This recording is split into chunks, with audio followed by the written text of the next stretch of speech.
سلمان صاحب یہ بتائیں کہ عمران خان صاحب کے ساتھ ملاقات میں یہ بھی ہمیں پتہ چلا کہ انہوں نے کہا کہ پشاور میں ایک جلسہ کیا جائے جس کی تیاری شروع ہو گئی ہے۔ پشاور میں جلسہ کرنے کی کیا اہم وجہ ہے اور اس سے آپ کیا میسج دینا چاہتے ہیں؟ دیکھیں، یہ پاکستان کی عوام کو ایک دعوت ہوگی، پورے ملک کی عوام کو، کہ وہ اظہار کریں اپنی جمہوریت سے وابستگی کا، شرافت سے اپنی وابستگی کا۔ اس ملک میں جو اس وقت حالت ہے چادر چار دیواری کی، جو شرافت کا میں سمجھتا ہوں تصور ہے، اس کو تار تار کر دیا گیا ہے، قانون اور آئین کے اوپر حملہ ہے۔ تو ہم پورے پاکستان کو دعوت دیں گے، یہ ایک عوامی جرگہ ہوگا، یہ ایک شہر جمہوریت ہوگا جو ہم بسائیں گے۔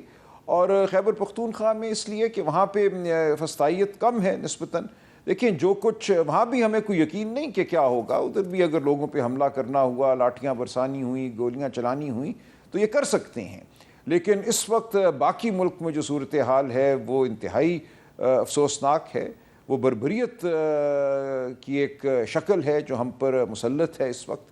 جو کچھ بھی اس ملک میں ہو رہا ہے میں سمجھتا ہوں وہ نہیں ہونا چاہیے، وہ قائد اعظم اور علامہ اقبال کے خواب کی ہرگز تعبیر نہیں ہے۔ تو ہم علامہ اقبال کی بات کریں گے، ہم قائد اعظم کی بات کریں گے، ہم اپنی روایات کی بات کریں گے۔ ہماری روایات جمہوری روایات ہیں۔ دیکھیں، حضرت عمر فاروق سے سوال ہو سکتا تھا، وہ خلیفہ وقت تھے، طاقت کا منبع تھے، کہ آپ کا کپڑا جو ہے، یہ سطر جو ہے کہاں سے آئی۔ یہ ہماری روایت ہے، یہ ہمارے شعور میں ہے، ہمارے تحت شعور میں ہے، ایک آزاد عدلیہ کی روایت ہے، ہم اس کی بات کریں گے۔ کیوں ابو حنیفہ نے قاضی القضاء بننا قبول نہیں کیا؟ کیوں ان کو ڈر تھا کہ خلیفہ ان پر دباؤ ڈالے گا کہ اس کی مرضی کے فیصلے کیے جائیں، اس لیے انہوں نے ٹھکرا دی وہ آفر جو ان کو ہوئی۔ امام حنبل کیوں جیل گئے؟ کیونکہ ان کو اپنی فکری دیانت عزیز تھی، انہوں نے کوڑے کھائے۔ یہ ہے ہمارا ماضی، یہ ہے ہماری روایت۔ ہم ان سب چیزوں کی بات کریں گے اور کرتے رہیں گے۔ جمہوریت، آزاد عدلیہ ہماری سرشت میں ہیں، اور ہم ہرگز آزاد عدلیہ اور جمہوریت کی مانگ سے پیچھے نہیں ہٹیں گے۔ یہ آپ نے امام ابو حنیفہ صاحب کا بہت اچھا حوالہ دیا، کیونکہ ان کو بھی چیف جسٹس بنانے کی آفر ہوئی تھی اور انہوں نے انکار کر دیا تھا، جس پر ان کو کوڑے مارے گئے تھے۔ لیکن میں آپ سے یہ جاننا چاہتا ہوں سلمان اکرم راجہ صاحب کہ اس وقت آپ کیونکہ عمران خان صاحب کے وکیل بھی ہیں، آپ نے انفارمیشن کلیکٹ کی ہے کہ کتنے مقدمے ہیں عمران خان صاحب پر اور ان کی نوعیت کیا ہے؟ کیونکہ جو سپریم کورٹ آف پاکستان کی طرف سے کچھ مقدمات میں ان کی جو ضمانت لی گئی، حالانکہ ان کا ٹرائل لوئر کورٹس میں بھی چلنا ہے، اس کے بعد آپ نے جو پریس کانفرنس کی اس میں آپ کافی پر امید نظر آ رہے تھے، بڑے آپٹمسٹک تھے۔ تو کیا آپ تھوڑا سا ہمیں بتائیں گے کہ عمران خان صاحب پر کتنے مقدمے ہیں، کتنے مقدمات فارغ ہو چکے ہیں، کتنے مقدمات میں ان کی ضمانت ہو چکی ہے، کتنے میں ٹرائل چل رہا ہے، اور کتنی امید ہے آپ کو پاکستان کی عدالتوں سے انصاف کی؟ دیکھیں، خان صاحب پر تقریباً 200 مقدمے ہیں، لیکن ان میں سے بیشتر مقدمے جو ہیں وہ آپ دیکھیے، وہی جو 2 پولیس کے ملازمین ہیں، جو چکری میں کہیں چھپ کے کھڑا ہوا تھا کرسی کے پیچھے، جو زمان پارک میں کہیں میز کے نیچے دبکا ہوا تھا، ان کی شہادت پر بنائے گئے ہیں۔ پورے ملک میں جہاں کہیں کچھ ہوا، 9 مئی کو انہوں نے عمران خان پہ ایک مقدمہ بنا دیا۔ تو یہ مذاقہ خیز قسم کے مقدمے ہیں۔ تو 70-80 مقدمے تو میں سمجھتا ہوں در حقیقت ایک ہی مقدمہ ہیں۔ اسی طرح 26 نومبر کے حوالے سے ان پہ 40-50 مقدمے ہیں، وہ بھی در حقیقت ایک ہی مقدمہ ہے میری نظر میں، اور یہ بات ہم عدالت کے سامنے رکھیں گے کہ ان میں علیحدہ ٹرائل نہیں ہونی چاہیے، ایک ہی ٹرائل ہونی چاہیے۔ ان کو ہم کنسالیڈیٹ کرائیں گے، یا کم از کم ایک مقدمہ چلائیں گے، باقیوں کو ہم اسٹے کروائیں گے۔ یہ ایک ہے چیز جو ہم عدالت کے سامنے ان قریب رکھیں گے۔ ان مقدمات کے علاوہ جو مقدمات ہیں وہ یہی جو سو کالڈ القادر ٹرسٹ ہے، 190 ملین پاؤنڈ والا، جہاں نہ ایک پیسے کا فائدہ ہوا خان صاحب کو یا بشرا بی بی کو، ایک پیسے کا سرکار کو نقصان نہیں ہوا، پیسہ ایک سپریم کورٹ کے اکاؤنٹ میں رہا، وہاں سے حکومت کے پاس آ گیا۔ تو کس قسم کا یہ مقدمہ ہے؟ اس کے علاوہ سائفر پہ ہم مقدمہ جیت چکے ہیں۔ ایک توشہ خانہ کا مقدمہ اس وقت چل رہا ہے کہ یہ جو گھڑی ہے اس کی قیمت اتنی تھی یا اتنی تھی، وہ ایف پی آر نے مقرر کی تھی قیمت، اس قیمت پہ انہوں نے خرید لی۔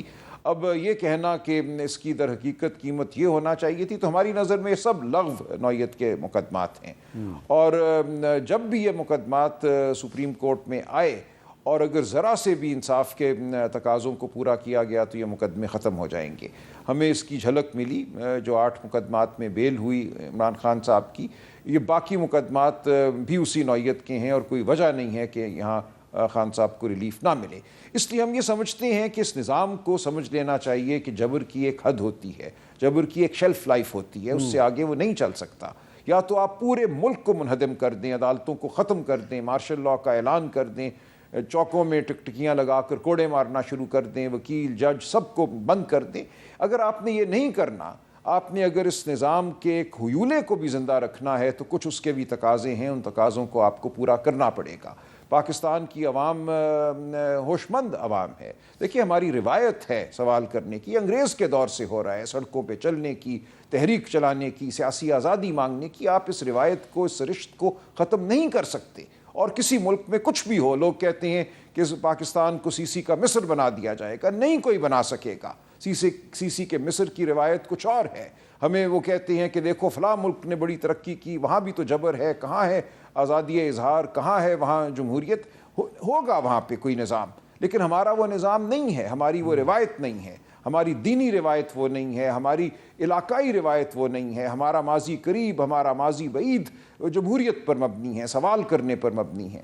تو میں بار بار لوگوں کو یہ کہتا ہوں, التجا کرتا ہوں کہ خدا را اس ملک کے عوام پر رحم کرو, اس ملک کے عوام کو بھیڑ بکری مت سمجھو.